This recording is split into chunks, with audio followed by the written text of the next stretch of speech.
boys and girls. Today I'm going to read to you a book called Moosetache. This book was written by Margie Palatini, so she's the author. She wrote all the words, and the pictures were drawn by Henry Cole, so he is the illustrator. So let's get started.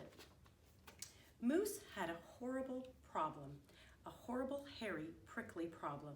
It grew right below his nostrils and just above his upper lip. A moustache! Now, not a few spare hairs or shy little stubble. No mere weak wandering whiskers on the upper lip of this moose. No siree.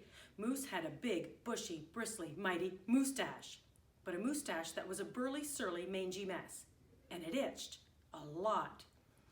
Sure, he plucked and he tweezed. He even clipped, snipped, and teased. But his combs were still cowards and his brushes rebelled. His scissors simply surrendered. Moose was in a frizzy tizzy. The moustache was completely crimping his style.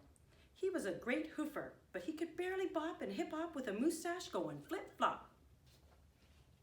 He was a wonderful chef, but he simply could not flambe his souffle with all of those whiskers in his way. And he was a daring skier, but how could he downhill race with the mighty moustache blowing in his face? Moose had to do something, and soon. But what? After days and days of much serious thought, Moose got an idea. He crossed some hair here, he crossed some hair there, and he tied his moustache around his neck. A moose scarf seemed to be the ideal answer to his problem. It was so simple, so easy, so perfectly perfect. But then, his moustache got knotted and mangled and horribly tangled, and those hundreds of hairs still prickled and tickled. Worse, Moose could barely take a breath with all that moustache wrapped around his neck. So Moose untied, unwrapped, unknotted, and gulped in some fresh air. He got another idea. He parted some hair this way, he parted some hair that way, and he heaped all that moustache on top of his head. Moustachioed antlers seemed to be the ideal answer to his problem. It was so simple, so easy, so perfectly perfect.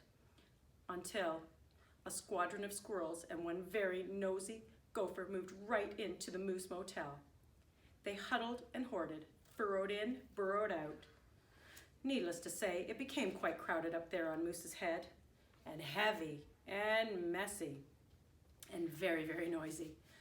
The squirrely chitting and chatting, squeals and squawks woke Moose every morning before the crack of dawn, and that gopher was giving the moose one hairy headache. Moose needed his sleep. He needed his privacy. He needed his rest. Moustachio antlers. Nuts, said Moose, so he unparted and unpiled, untwisted and untwined, and said adios to the hairy horns. But now what? What? The miserable moose took hold of a hunk of hair and he wrestled it, then roped it, he tethered, tied, tamed. Aha, a moose tail! Now, that was so simple. That was so easy. That was, not so perfectly perfect. Talk about a dizzy do. Moose didn't know if he was coming or going. Backward, forward, this way, that. He didn't know which end was up. Moose had to bail on the tail. And so he thought and he thought and he thought some more, but no other idea was a worthy winner. Braids were a bother. A moustache sweater? Too sweltering. Net? Not. Poor Moose, his problem was truly terrible, unbearable, just downright sad. He felt so alone. He didn't know what else to do. Then, call it fate, call it destiny. It was probably dumb luck, but one day Moose tripped on his moustache and just had no time to duck. Oomph! Pardon me, they both said as they bumped. Then they blinked and they stared, and their hearts went thump-a-thump.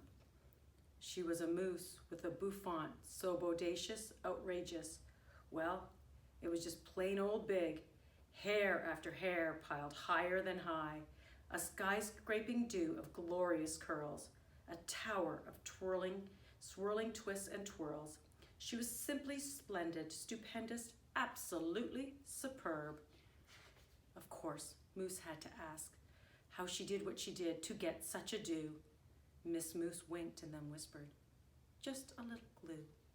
So, she helped he fearlessly plunge a hoof into a fat pot of the white goopy goo And carefully, oh so carefully, they glopped and they plopped, they pasted and they pressed, they coaxed and curled every truly unruly wayward whisker. Around and around they tweaked and twirled those horrible hairs until Moose's once mangy mess was now a wondrous winding wave of marvelous Moosetache. Moose gazed in the mirror and smiled a broad moosey smile. He was so happy, so glad, just giddy with glee. He looked dashing and handsome.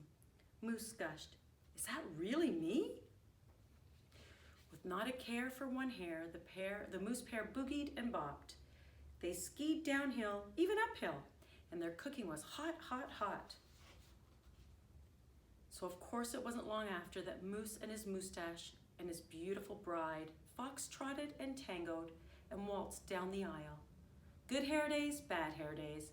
They vowed to love and to cherish, and with hearts heaped with love and pots filled with goop, they both sighed, "I do," glue, and promised never to part. It was so simple, so easy, so perfectly perfect. And it stuck. Well, boys and girls, I hope you enjoyed the book as much as I enjoyed reading it to you. I hope you all have a great day.